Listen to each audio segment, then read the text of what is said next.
I agree with you that I don't think you can ever eliminate all of yours. I think that's a fool's errand. The world changes too quickly for you to eliminate all your blind spots, because frankly, the minute you eliminate one, a new one's going to pop up. The rate of change in the world is too high to eliminate them all. So I think that that's an impossibility. We shouldn't ever aim for that. Actually, what I like to study more than blind spots is like strengths and triggers, because it tends to be that your blind spots live in some of those places. So any strength in excess can become a weakness.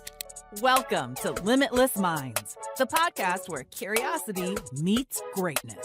Each week, co-hosts DJ Eitzen and Harry Wilson sit down with some of the most exceptional individuals across sports, business, and beyond. From world-class athletes and peak performance coaches to visionary CEOs, entrepreneurs, and influential authors, they dive deep into the stories and strategies that drive extraordinary success. If you're ready to discover what it takes to be truly limitless and push beyond your own limits, you're in the right place. All right, on today's episode, we have Henna Pryor coming back for round two. For those that don't remember, Henna is a world-class Limitless Minds coach, but additionally, she is a workplace performance expert, a two-time TEDx and global keynote speaker, an Inc.com columnist and author. And she's about to hit round two on book number 2. She's also, led a record-breaking sales career in the search and staffing industry in her former life, which has, left behind to fulfill a higher calling to inspire, teach, and coach people on how to actualize their potential.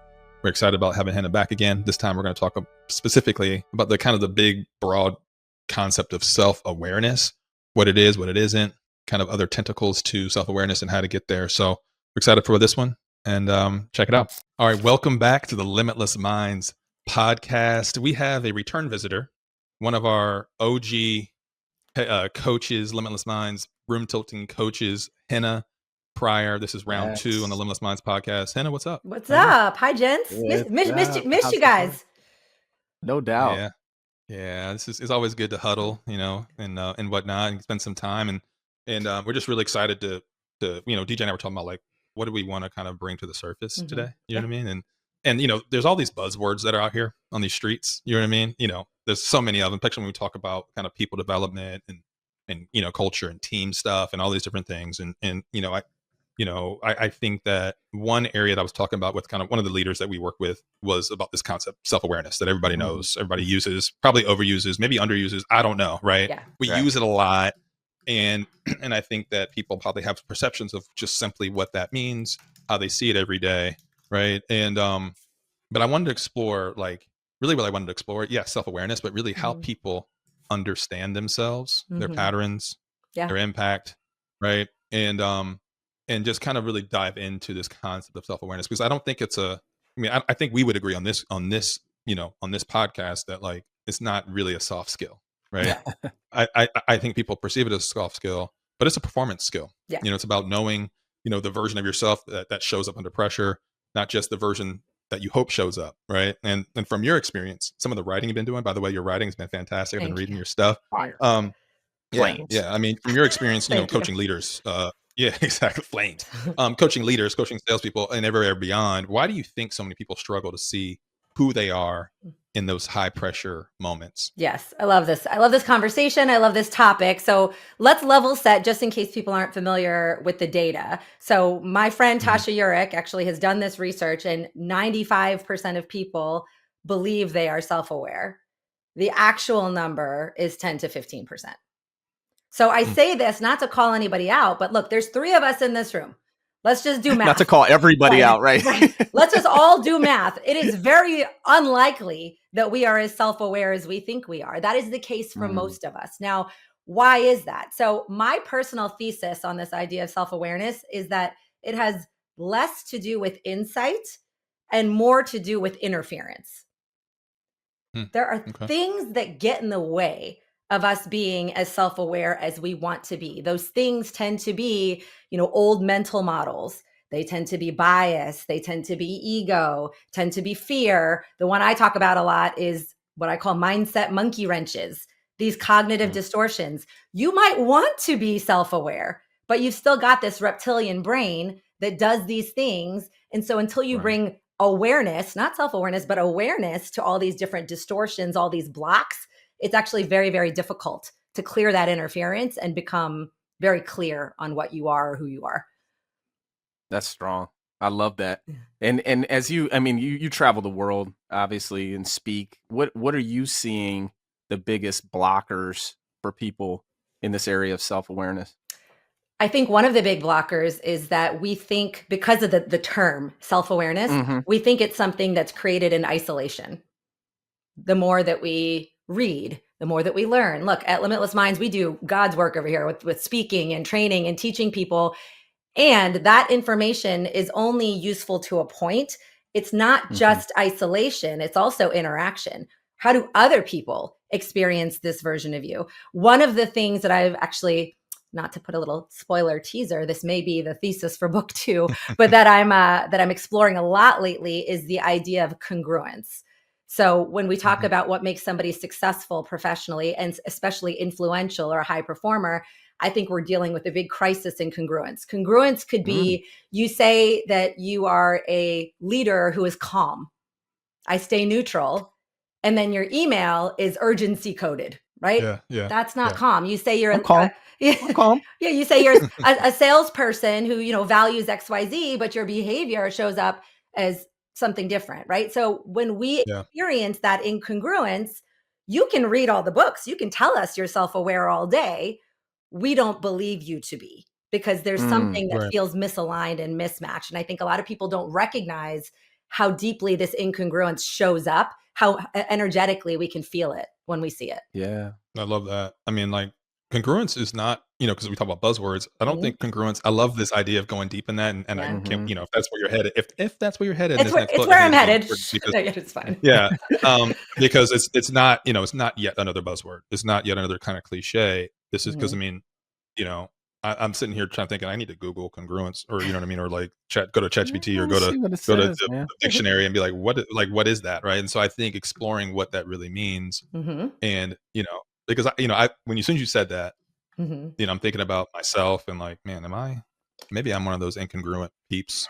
Like, I certainly know people that come to mind, Yeah. that show up like that for me, that I see them in that way. And again, it's not, I don't know if it's like somebody's fault, right? This is probably part of the human condition, I would guess. You know what I mean? When you're battling kind of if you're battling kind of your perception of yourself, how you talk to yourself, how you, kind of all the negativity that surrounds you, imposter syndrome for those that feel that, like, misreading situations, and misreading, people's reactions to them, and then responding a certain way. Yeah. I got the definition, Harry. Yeah, I got do the it. definition if you guys want it. All right. So congruence means alignment, agreement, or harmony between two things.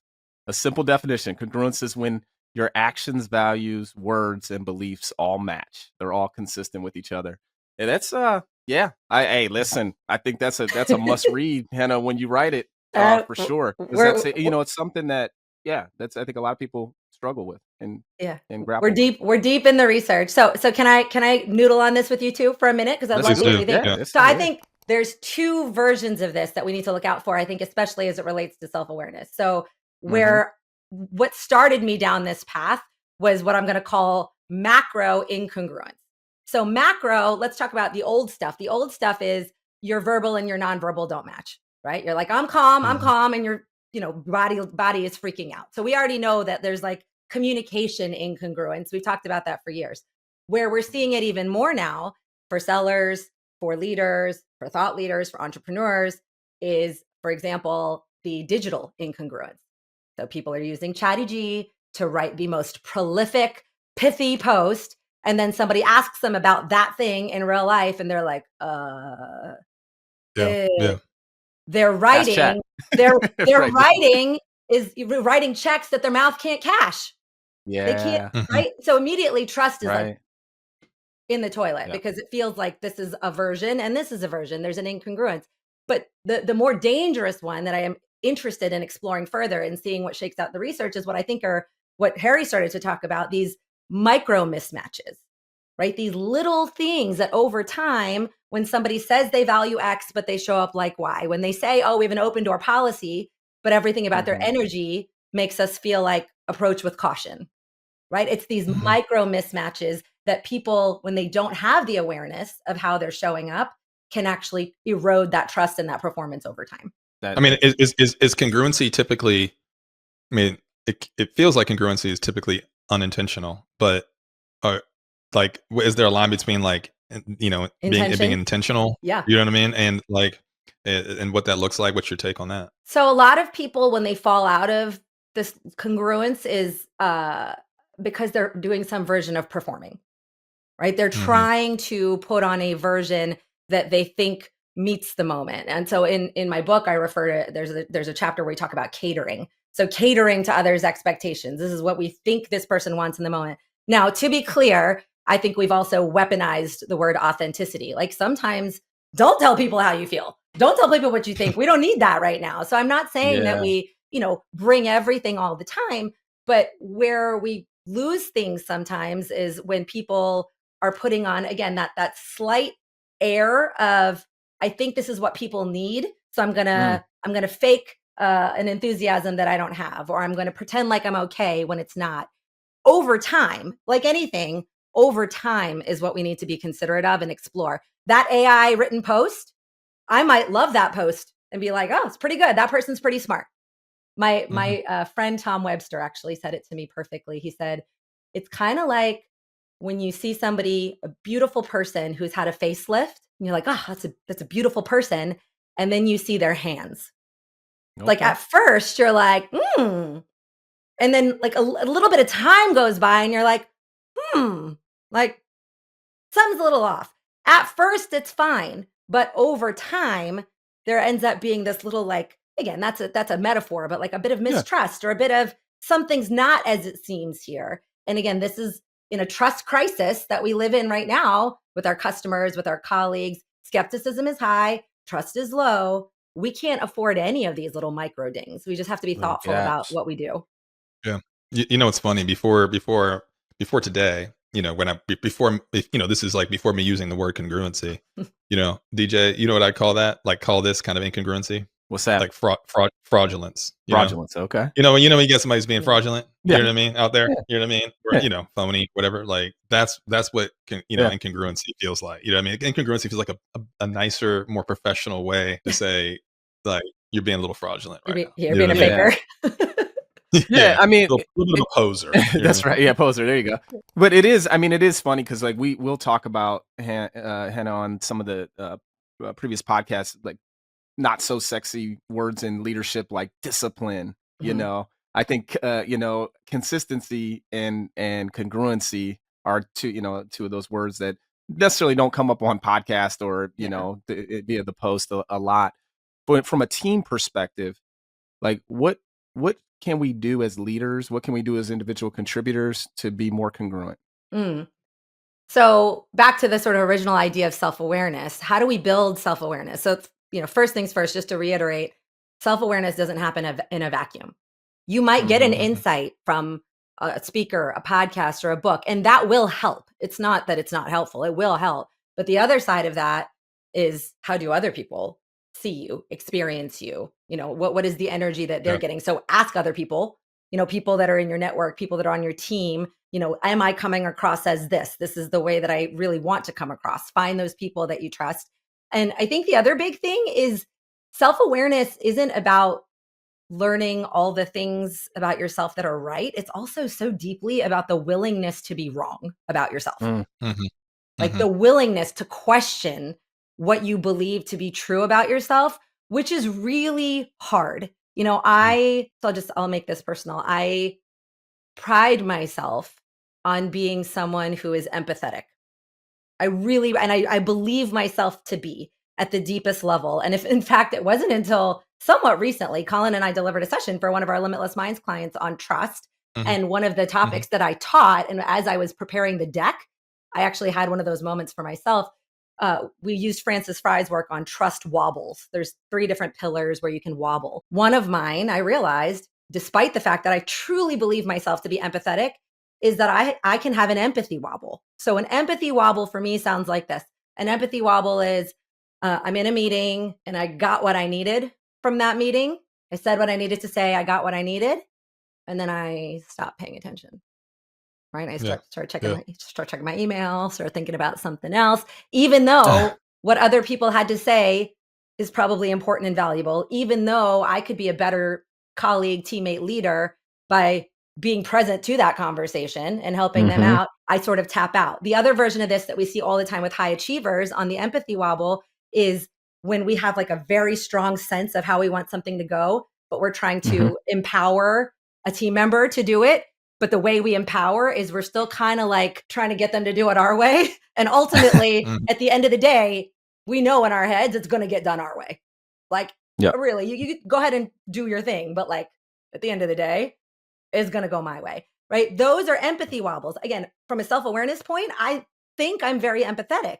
But then when you sort of take this slowdown, this willingness to be wrong about yourself contextually in certain situations, you might realize that not as much. So can we create spaces where we have these discussions? Where might we wobble? Where might we be wrong about ourselves? I think leaders today need to create the space for those types of conversations. Well, Harry, can I share how Henna models this, like real time, real life?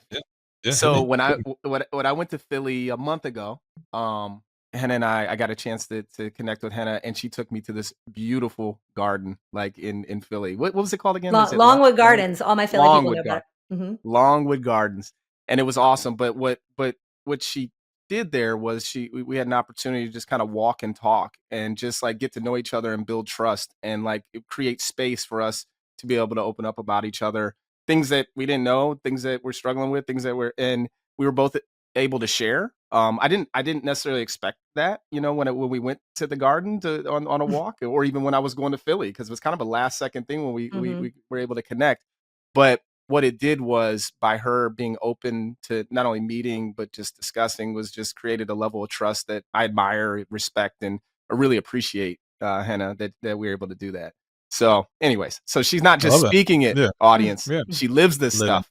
And now the next time I go to Philadelphia, I know where to take my wife and kids, because that garden was absolutely amazing. And that day was wonderful. So thanks again, Henna, for that. No, well, I mean, I love that, man. I love that. That's good. Well, I mean, I think it's, like when I talk to people and self-awareness comes up, however that shows up, a lot of times what I get back from how people understand or think they understand self-awareness is it's kind of like the absence of blind spots. You know what I mean? Like the less blind spots I have, the more self-aware I am, right?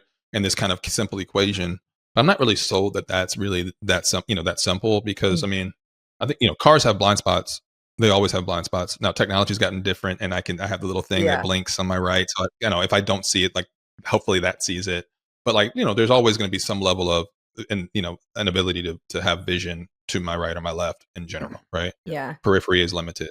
You know what I mean? I think as, in our human condition, like there's only but so much that we can, kind of see and observe about ourselves without a smattering of accountability partners. And even then there's gonna be things that we miss, or patterns, as you mentioned, that kind of continue to come up. But like, what's your take on this kind of concept of blind spots? Where do they come from? And can you solve those? How do you solve those? Yes, you can solve them. I agree with you that I don't think you can ever eliminate all of yours. I think that's a fool's errand. The world changes too quickly for you to eliminate all your blind spots, because frankly, the minute you eliminate one, a new one's going to pop up. The rate of change in the world is too high to eliminate them all. So I think that that's an impossibility. We shouldn't ever aim for that.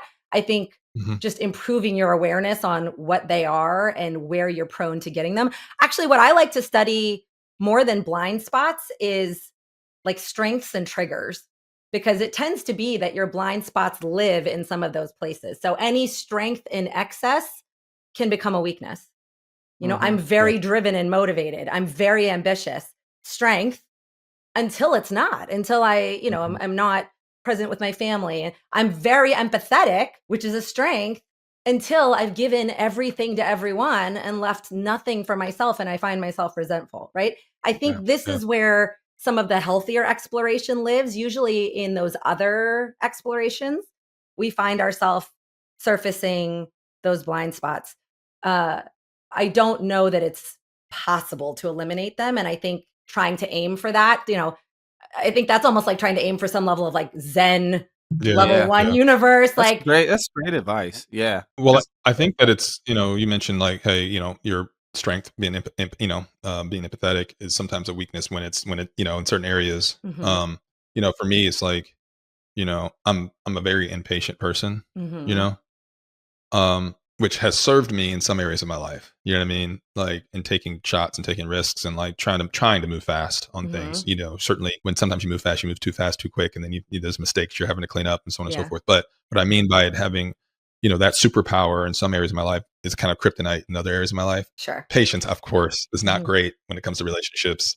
Being a father in my case, or a husband or a friend, even, you know what I mean, a co-founder. I'm sure DJ is just so frustrated with my impatience on like certain things and like whatever, right? And so and I feel like I'm pretty aware of that impatience problem, you know what I mean? But I think the challenge has been my unwillingness to solve it. Yeah.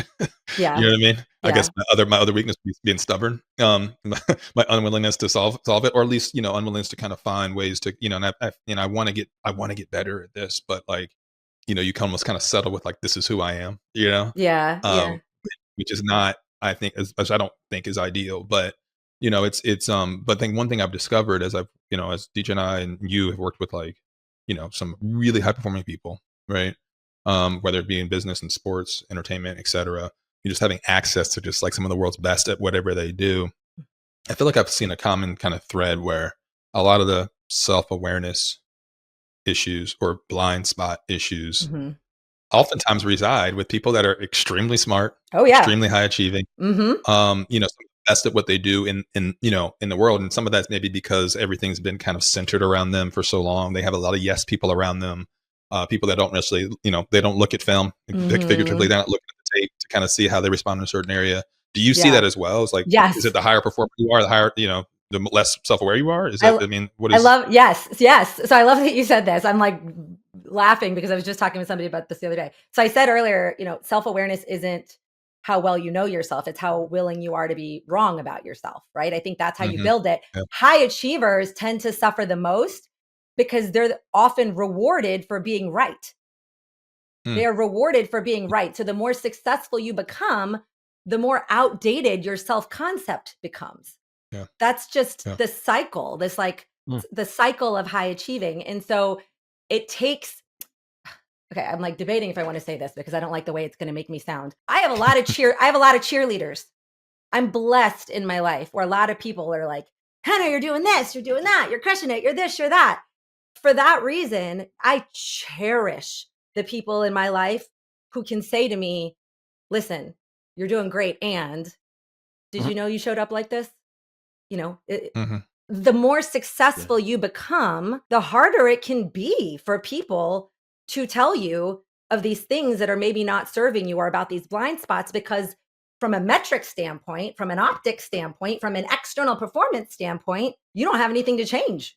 You're doing great. And so I deeply, deeply treasure that, small handful of people in my life who, when they catch me doing something that feels out of alignment or out of congruence for me, when they see something that they know that I would want to know about, that they have the courage, frankly, to slow me down, to call it out to me. I cannot improve my self-awareness as a high achiever, high performer, unless I'm willing to be wrong about myself. And I have the type of people who can help me see where I'm not acting in a way that is in accordance with what I say that I want. That's really good, Henna. How do you respond when somebody gives you that feedback, and has that evolved, or is it the same as it was a year ago, 5 years ago? Tell us a little bit about that. Yes, I'm much better about taking that feedback than I used to be. I'm very self-critical. Very self-critical. I'm harder on myself than anyone will ever be on me. So when people were hard on me, I would have a hard time with it. So I think that that's an edge that I very much have worked on over the last few years. The truth is, not everyone is skilled at giving feedback. They're just not. I can't change that. So all I can change is the way I receive it, the way I translate it. I jokingly call it English to English translation. Like, even though somebody's speaking to me in English, I got to translate it into my English before I have like a reaction in order to stay neutral about it. And I would say that not all feedback from every person I treat the same. There are certain people who know me, they know my heart, they know my desire, the type of person I want to be, not what I want to do, but the person I want to be. And when those people notice a blind spot, when those people notice an incongruence, I'm listening, and I'm listening deeply. If it's somebody who doesn't spend a lot of time with me or knows me deeply, I'll still listen. I think there's feedback in that, but I'll probably go looking for more data, right? If they say something, I might say, let me talk to a few other people who know me well to see if they would agree with this and to see if they've noticed this. But I think that the humility to take that stuff is a trainable edge, and I think it's hard for a lot of people. Yeah, myself that's included. good. Yeah, I mean, I think it's interesting. Anytime, because I think we all, at the root of it, we want feedback. It's just like accepting it and like hearing it and then processing it, and that takes practice too. You know what I mean? I think you have to be open to, like you're saying, like be open to saying, hey, I do want feedback. But then how do you process it in a way where people are willing to continue to give it to you? Yeah. And so that's something too that, like, I as a leader, whether I'm leading my family, business, whatever it is like, I'm want to be somebody that people feel open to, that they can give me feedback. And Right. and I think that's always a challenge for a leader. I think feedback is, when I think at the connotation we're giving feedback right now is like when it's critical or negative, Yeah. right? Or when it's something Constructive. you don't want to hear. Right. But I mean, like sometimes you get good feedback and like feels great. But I think that feedback, I think that most people want feedback, but most people don't want to suffer or have pain. You know what I mean? Like who wants to suffer? Who wants to have pain? Typically, people are shy away from suffering. I think that it takes a level of kind of adversity tolerance and psychological flexibility to kind of actually seek suffering, so there's learning on the other side of it, right?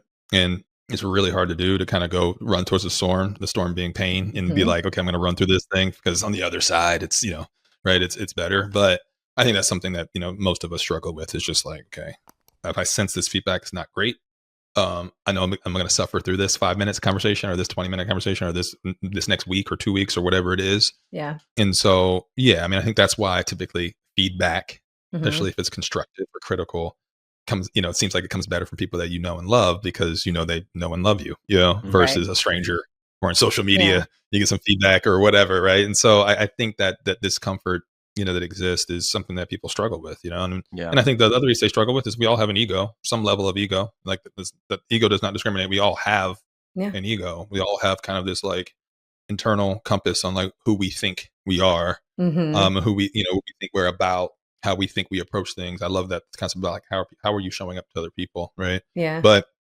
and so that's kind of one question I had, right, or one kind of direction I wanted to go here, is like, how does this identity or this ego that we have of ourselves, how does it, based on what you're seeing, like how is it getting in the way of as people, our growth? Like what is about this self-awareness component, this ego component, that gets in the way of our growth, in your opinion?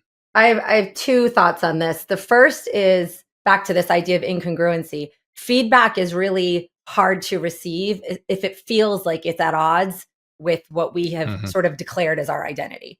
So, if I work hard. I aim to be a generous, empathetic person. So if the feedback in particular speaks to that side of my character, or throws into question that side of my character, that can be a really hard blind spot to reconcile, because it feels so untrue in the moment, or you can't help but feel so misunderstood in the moment. So those moments of when feedback or comments or constructive dialogue addresses something that we so deeply hold as part of our declared identity, I think those are moments that we all can use as a growth edge opportunity. How do we manage those moments when they come?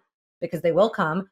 The other thing that I've been kind of studying and researching lately is how important or dangerous this idea of identity continuity can be. So I had the chance to attend Thinkers 50 in London. So it's, a bunch of academics, Amy Edmondson, Daniel Pink, Marshall Goldsmith. It was incredible. And one of the concepts that came up a lot and has come up a lot recently is people using some version of the phrase, people like me don't do things like this.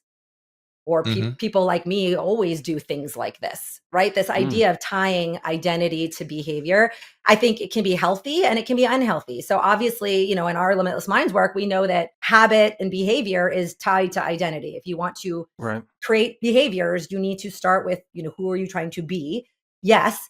And Also, that can be a box of our own design, right? When you're saying, I am generous and empathetic, I give to others, I'm servant hearted, and then you give so much and, so unabashedly that you have no boundaries, your time management suffers, you're snippy with the people that you care about, then is that identity serving me in such an absolute form? Like, could I slow down long enough to untangle the two? And so I think more than ever, because we've had such a boon of self-development, personal development work in the last 10 years, we owe it to ourselves to not oversimplify. Like, what are you trying to say? What are you trying to accomplish? And is this helping you?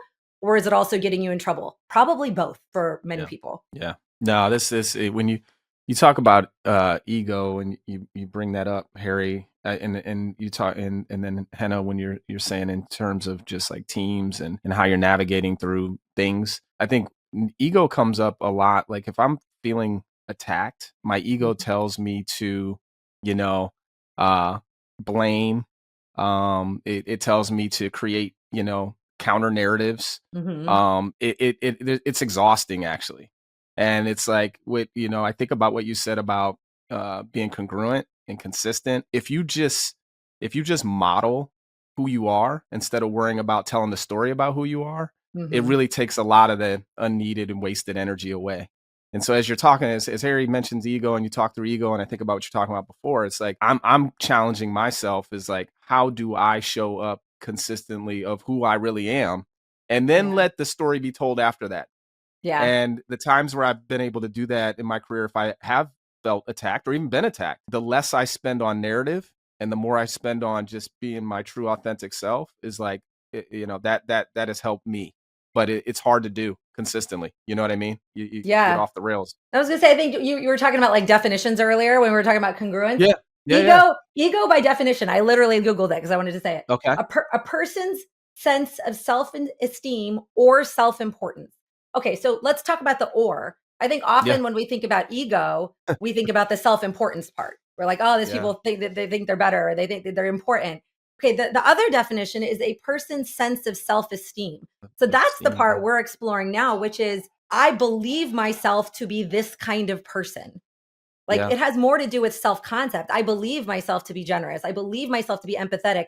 And when someone says or does something that questions that or puts it at odd, that's a form of ego that comes up too. And it's not about being more important or better or too good for something. It's just that our self-esteem, our self-concept, our self-image gets thrown into question. So I think sometimes people use that word only in the second part of the definition. It happens to all of us when we hold ourselves to be a certain type of person. As we head into the holidays, Henna, and we start to think about, being self-aware, ego, and some of the conversations that can happen around the holidays.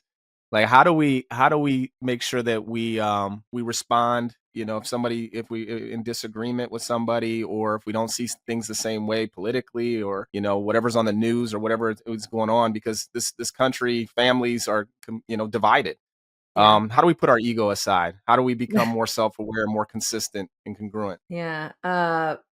Make a choice ahead of time on how you want to show up. Just assume that something's going to happen. If it doesn't, great.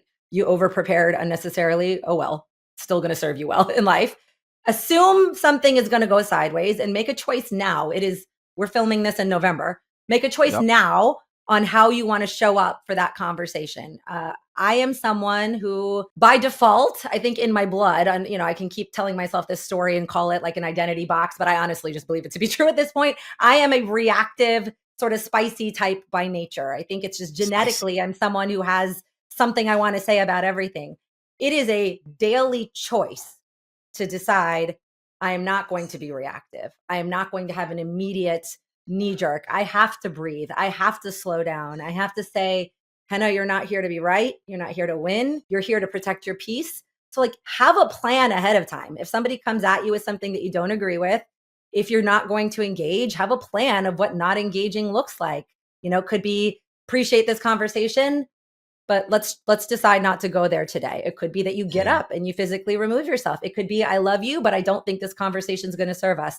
But don't leave that conversation for that moment. I want you to pre-plan it. My friend Phil Jones has this great line he always says. He says, The worst moment to think about what you're going to say is in the moment that you need to say it. So have some stuff on the ready ahead so you don't have to do all those mental gymnastics in the moment. Yeah, that's really good. That's smart. DJ, you brought the holidays, man. This is like, hey, holidays, this is like, man. Listen, I love Thanksgiving, Henna. Like that. That's my joint. Yeah. So, but I, as you were saying that, Henna, there's at our church that they have 3 things that we focus on: love, serve, grow. And so I'm constantly reminding myself before interactions, like, how can I show somebody love? How can I serve them? What am I doing to learn something in the moment? I think that's a great reminder, almost a mantra going into the holidays. How do I show up like that? Regardless of what room I'm in. So I appreciate the feedback there. That's really, really good. Well, Henna, I think you've talked about, kind of, whether it be on social media or the book, you've written and so on and so forth, like this kind of concept of social fitness, right? Obviously the book, Good to Awkward and so on and so forth, and talk about the role of awkwardness. But, one thing that I've noticed as far as that's one of these social fitness muscles to flex is curiosity. Yeah. I think one thing I've noticed about kind of folks that are maybe working and have an area of opportunity from a self-awareness perspective is usually they lack a certain level of curiosity. What I mean by in the social fitness component, what I mean by that is, like, whether it be with a brother sister relationship, whether it be with a mom son relationship, whether it be a friend, a coworker, etc. They're never asking any questions. Yeah. You know what I mean? Whether it be about themselves, whether it be about that other individual. They know, you kind of, those people that know nothing about you. Like, that you've known for a long time, that you bet everything that they have no idea what you're doing or where you're at or what's going on, right? Yeah. And that, that's something that I've really kind of paid attention to, is like, and myself, is like, I need to be more curious. You know what I mean? So, like, you go to a networking event. I went to this thing in Goldman Sachs. I don't love going to networking events. I'm a little bit more introverted than I am extroverted. You go to these events, you feel like, are you going to get anything out of this? You're kind of constantly looking at people's badges, trying to figure out what their name is, where they're from. It's just kind of, especially without a buddy, without a roll dog, what I mean? It's like, DJ was with me, like, we can rock this together. We got, we're here together, right? If you were with me, like, we'll crush this thing. But being solo out there, you're just like, man, I got to make friends. I got to talk to people. I got to get business. I got to get connections. I got to get LinkedIn. Man, this is going to be a mess, right? And so I went into that being like, you know what? I'm just going to start with curiosity. I'm going to ask questions that I really want to learn and know, right? Not surface level stuff. Like, really ask questions. And that, what I found is that really led to me learning a ton, right? About myself, about them, about the event, about the opportunities that exist, etc. But what's your take on that social fitness muscle, particularly like curiosity, like, or any other social fitness muscle that you think you can reflect? I a lot to say on this one. Even people, so on self-awareness, there's people who believe themselves to be curious because they ask some questions. That, by definition, is not what curiosity is. Just because you're asking questions, I can ask you questions right now, Harry. I can go, what date were you born? Where were you born? What's your mom's name? What do you like to do on the weekends? That's not a curiosity. That's an interrogation. That doesn't come across as, I'm asking questions, but it doesn't feel curious. It feels like I'm putting you under the spotlight and giving you like a police interrogation. Curiosity is rooted in genuine presence. I'm right here. I'm not, DJ, what are you doing this weekend? No, I'm not curious. I'm asking you questions. I'm not curious. So A has to be rooted in deep presence. B, I think today more than ever, so I'm going to put like a little stake in the ground, in the era of AI, information overload, information access, you being the smartest person in the room matters so much less. Anybody can get access to information. Now it's about the person who can ask the better questions. So from a business standpoint, it's helping people find the right problem. That happens through curiosity. From a relationship standpoint, it means getting underneath of what the person is saying to you. This is even more important right now because in the tech world, people will tell you what they want you to hear. Like they'll give you the short version just to make the conversation over. Right? They'll be like, no, it's fine, just so they can move on. Curiosity looks like, okay, I appreciate that. And, I just noticed something in your energy there. Maybe I'm wrong, but, I noticed something in your energy there that I just want to dig into. Seems like you hesitated. Was there something behind that? In some of my keynotes, I refer to it as ostentatious curiosity, meaning make a show of it. Making a show of it sounds like, okay, when you said that to me, you did like a deep exhale after. just curious, what was that exhale about? You know, what was behind that? People are afraid of doing this because they're like, well, what if it was nothing? What if the yawn was nothing? What if, guess what? People are so not used to people noticing them at that level of presence these days that even if it was nothing, you know what they're going to say to you? Oh, it's nothing. I didn't get a good sleep last night. But they're grateful that you tried, that you noticed, that you tried to stay there with them and dig a little bit deeper with them. It is so rare these days. So make a bit of a show of it, you know, ask deeper questions. I teach a concept called conversational threading. So sometimes those, Harry, you talked about those conversations that die, right? Some people are really not great at asking questions.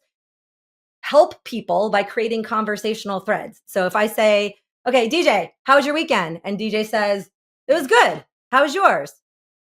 It was good. And then our conversation dies, right? Or if DJ says, it was really good. I went to the best pizza spot. I had no idea it was in my town. It was literally the best pizza I've ever had. And then we saw a movie after that. The girls like want to already go see it again. So he dropped 2 threads for me to tug on, right? What made that pizza shop so good? You've had pizza for years. Like what, or what movie was that? Like it helps if you're trying to model for other people how to be more curious, make it a little bit easy for them by dropping some of those threads that they can tug on. So we can like help. that.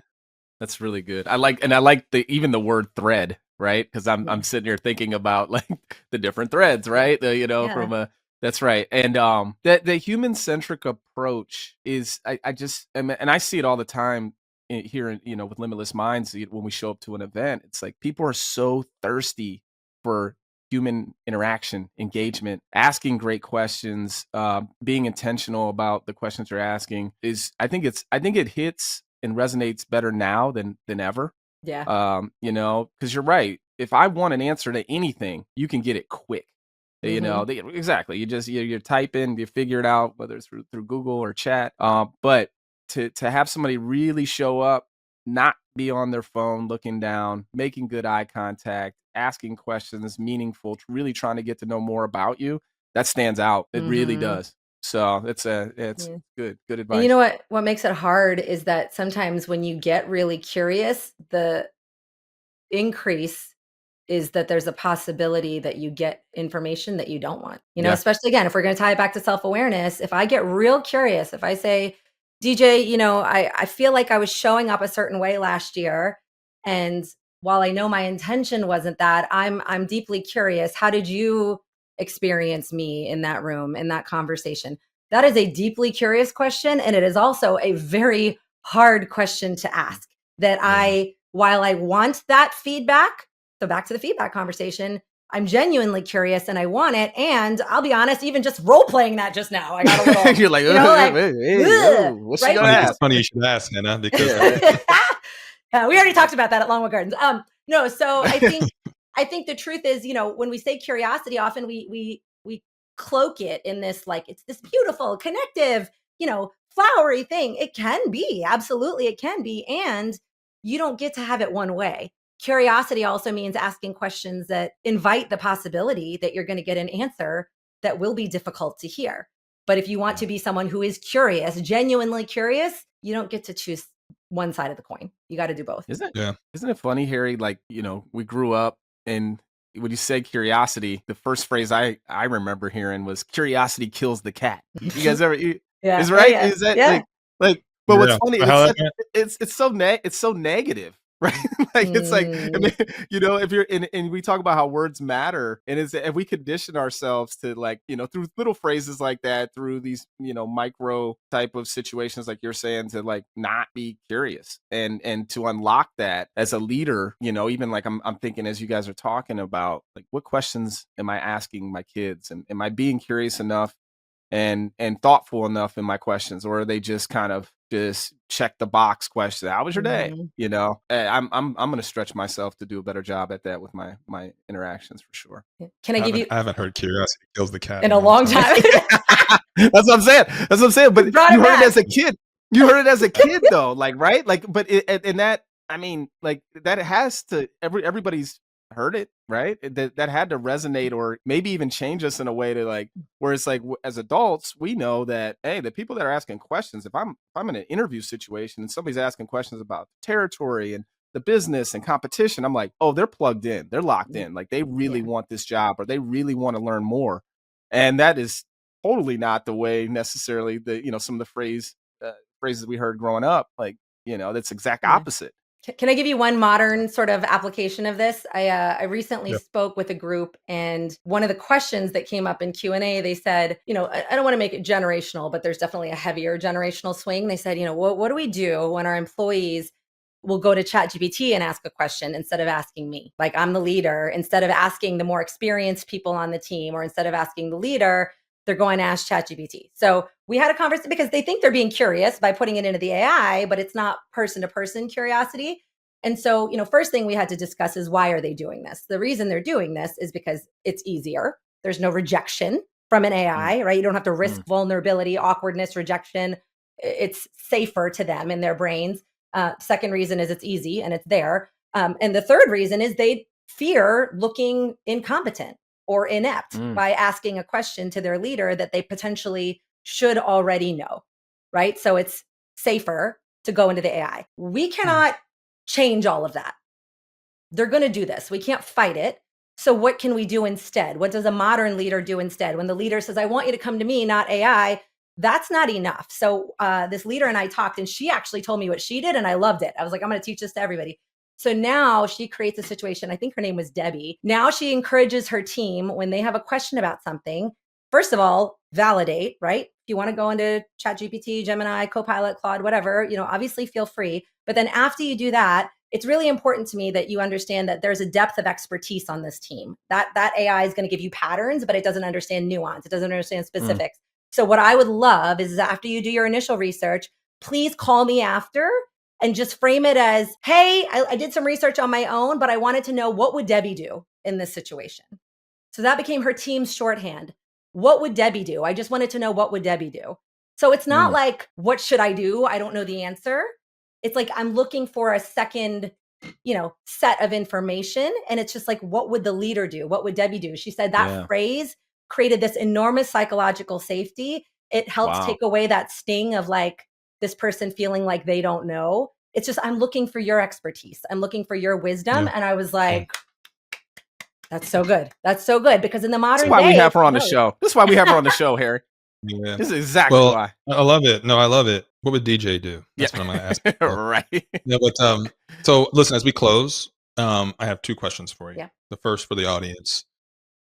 Give us, because you gave some really cool actionable tools there. Like, what's maybe one daily check-in question or regular check-in question somebody can ask themselves? Because just like you mentioned that sometimes you'll walk into a room, like before you're kind of getting your day going and walk into a room, you're kind of checking in and being like, okay, I'm gonna kind of go. I'm gonna approach it this. I'm gonna set this intention.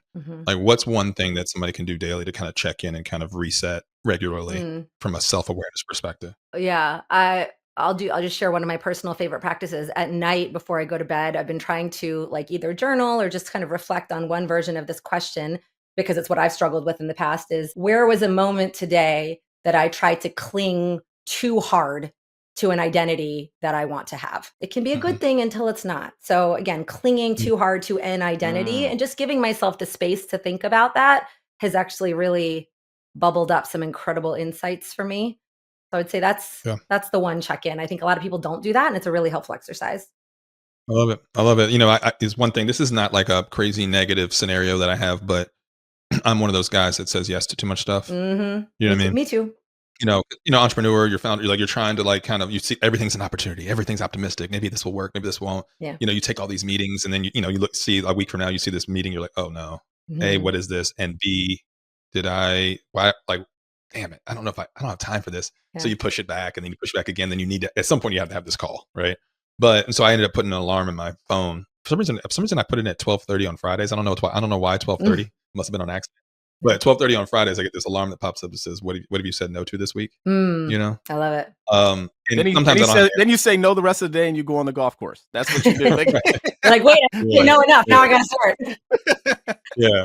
No, but a lot of times I don't have an answer for it. It's like, man, what did I say no to? Like, have I? So it's just a nice little checkpoint. But so okay, cool. I like that setup. And the last thing is just about what's up with you. Like, what like what's going on the rest of this year into next year? What are you optimistic about? Where can people kind of find you? What are you getting into? I'm grateful for the question. It's been an abundant year for which I'm so grateful. The next focus is book 2. We're starting to think about, how that's going to look and shaping it more concretely. And, there's LinkedIn learning courses out. The Inc. magazine column is still alive and kicking. Honestly, here's my real answer. I tend to be very future focused. And so my focus right now for the rest of November and December is to soak in the present. I can be ambitious after the holidays, but my personal growth edge, the identity I'm trying to create and not the one I'm trying to cling to, is someone who soaks in what is instead of being obsessed with the possibility of what can be. So that's all that other stuff's going to come. For now, I'm just going to take a well-earned deep breath. Can I share real quick? Because as you were talking about that, I'm thinking about our journey together with Limitless Minds and being able to work, and get the opportunity to work with you and partner with you. And I as you were talking, I had this like vision of, I think it was Santa Fe when you were up on stage. And I mean, it was like the perfect lighting, the perfect scenario, 1,000 people. And Henna, you crushed it. It was like a star. Like, it's probably, it might be 2 years ago. Yeah, but I remember I remember leaning over to, I think it was Gorsuch at the time, and saying like, Henna's a star. Like, she's going to impact a lot of people. And honestly, that vision of that is kind of what whether it's the book, the other stages that you've been on since, all the different things that you've been able to do. Like I see that star every time I see a post or I engage with you. And so I just want to tell you, there's a lot of people out here that love you and appreciate you. We do here at Limitless. I know Harry does. And we appreciate you being on the show.